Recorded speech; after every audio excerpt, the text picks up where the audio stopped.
Today on Free Field Training, we are taking a look at some British police equipment. I've got a set of handcuffs here.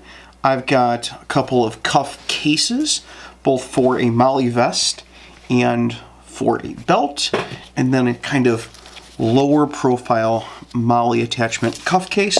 Of course, the star of the show here is going to be these really cool rigid cuffs. I've talked about these in the past. We do have rigid cuffs in the United States, but they're not super popular. Most cops opt for either hinged or chain cuffs here. You don't see a lot of rigid cuffs, and these are rigid cuffs from a place where rigid cuffs are extremely popular. These, I did not get these from a company, but these were sent to me by a Patreon subscriber and Instagram follower. He heard me talking about how much I liked the concept of rigid cuffs. He wanted to send me a set of the cuffs that are issued to police officers in the UK, just to kind of get my opinions on them. And I said, I'll make a video on it if you're going to send it over. So he sent me these and some pouches, and we're going to look at these a little more in depth today. Now, I am a fan of rigid cuffs. As a handcuffing instructor, these give you some options that are not popular with police instructors in the United States, because we have a lot of other use of force tools and options. But there are some techniques with rigid cuffs. They allow you to apply cuffs and then use torque on a person's wrist in order to extricate them from a car or pull them away from another person. There's some things that you can do with these that are a lot harder to do with chain or even hinged handcuffs. These, looking at the more technical aspects, appear to be kind of like old Hyatt or Peerless handcuffs. They do backlock. Backlocking, for those of you who don't know, is where instead of having to count clicks to properly load your cuffs so that they'll slide onto someone's wrist easily, you can just swing the bow backward, pop it into place, and it'll lock in exactly where you want it to be, so it's in the same spot every time. They have double lock mechanisms on the back, and they're push button double locks where you use the end of a standard handcuff key. And again, they take standard handcuff keys just like American handcuffs, push the double lock on it, and then it opens through a single-sided keyhole on one side of these cuffs. You have to twist it one way to undouble lock, and then the other way to release the bows of the cuffs. They are made by a company called TCH. That is how they are marked, and the model number that's marked on these is TCH 840. Let me see if I can get that on video for you. I've got pretty big mitts, and I can get my hands pretty squarely behind these and be able to run, if I don't have them too close to the table, be able to run the cuffs all the way around pretty fast for speed cuffing techniques. Again, I can backload these and have them all set up to be able to quickly apply them to somebody. The cuff cases are also very interesting. They're very unusual from a United States law enforcement perspective. So here's the cuff case for a belt.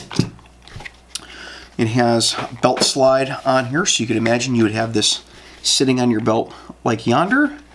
And then there's a snap, kind of like a leather pistol holster. And then you throw your cuffs in here, I'm presuming, and then snap these snaps closed so it retains the handcuffs. And then when you want your cuffs, you unsnap, acquire your grip, and then go to work.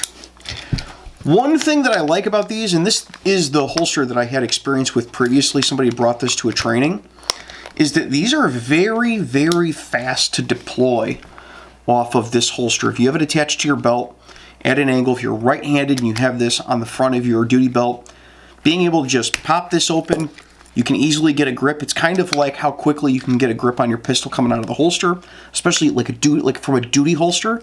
Grab, go, apply handcuffs. It allows you to kind of ambush people with handcuffs straight out of the pouch, whereas with American handcuff pouches, many times there is several snaps, or it's a flap off the front of the pouch. You have to pop the flap open and then come in and articulate and grab, get fingers in there and flip the handcuffs around in order to get them into a proper grip position to apply handcuffs. With the UK method, and I'm sure there's even a better method for doing that. I'm sure there's some sort of technique to popping those open and getting them open fast, but with no training and experience on how to use this, and having only seen it once about 10 years ago, somebody using it properly, I can take this and immediately yank them out of the pouch and be applying them on somebody faster than I could with the pouches that I've been using for 15 years. So that's a very interesting option, and if I was to use these and policy was no issue with what kind of pouch I would use, this is probably the pouch that I would buy and throw on my belt. There is what I have heard is the very common Molly pouch in the UK. It's a single strap in the back, and you weave this, I'm presuming, through Molly webbing on your vest, probably straight down the center of the vest. And then your cuffs can go inside. And there's both Velcro and a snap on them. So it's kind of like the more American style pouches with Velcro and a snap. So in a rush, you can put your cuffs away and just throw it down and it attaches. But you can snap them down if you want to really make sure it doesn't come flying off and the cuffs falling on the ground if you're scaling fences or things like that. And it's the same type of thing. Grab the tab, pop it open, and you can grab your cuffs and go to work. The last type of pouch that he sent for me to look at, I'm sure there's a little more technique involved with. So these attach onto the back. These are just Molly attachments. If you've never seen these before. Slides through your Molly, through these little tabs on the back of the pouch, through the Molly, through the little tab, and then it's attached to your uniform, probably up and down like this. And then your handcuffs slide onto the hook on the bottom. I'm trying to keep this all in frame here.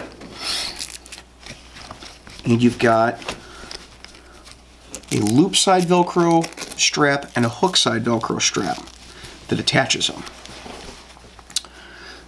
Now that's kind of awkward, but it is also really cool looking.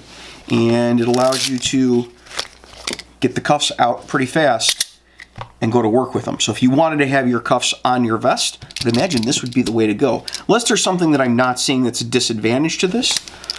But from my perspective, the only downside would be that it's kind of a two-handed operation to put the cuffs back away. You're not going to be speed reholstering the cuffs with this.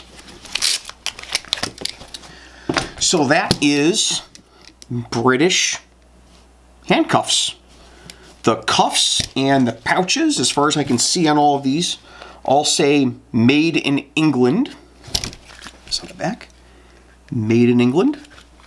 This one is made by RCP. It's model 51TA/18. PWL, if that means anything to anybody. That's that pouch. This one is made by KMP UK Tactical. And that is the best shot that I'm going to be able to get of their marking on there. And this one has the tag kind of cut off, but I'm imagining if you go online and search rigid handcuff pouch UK, you're probably going to be able to find it. It looks like product of God only knows, and probably wash cold water only or something like that. The snap on the front has some sort of crest on it. Can't really tell what that's about. I have been doing this for 15 years, and honestly, I really wish we had this type of thing more often in the United States. Rigid handcuffs are available. Safariland makes a set of rigid handcuffs. Asp makes a set of folding rigid handcuffs that are meant to like fold down into a smaller space and click to deploy. But they're not very common in the US, and there's not a lot of specialized training in them. If you go to a handcuffing instructor class, sometimes somebody will bring a set of these. They're more popular in corrections because you're limited in what tools you're going to get in corrections. Corrections departments generally have tighter budgets. It just is the way it is. And they also have less technology that they're willing to let into the jail. So if you can say, hey, I've got this pair of handcuffs, it allows us to do more with less. Normally that's the way that you get something into the corrections environment. There are some police officers I know that I've worked with that have used these on the street. Everybody that's ever used them loved them. The last guy, when he retired, he went back to being a probation officer and kind of auctioned off his old set of handcuffs because the people who had used them at the department really loved them, and they're kind of hard to find. It's a special order item normally here in the U.S. I'd really like to thank the Instagram follower who sent these to me. I don't know whether he wants me to put his name out there, so I won't, but he knows who he is, and I thank you very much. Until next week, you guys be safe and take care of each other. Hey, thanks for watching Free Field Training on YouTube. And while you're here, why don't you check out some of these other goofy videos that I've made? Or you could subscribe or maybe go over to Patreon and see how you get your name put on the videos like these fine folks over here. All the links are, of course, down in the description. We'll see you guys next time.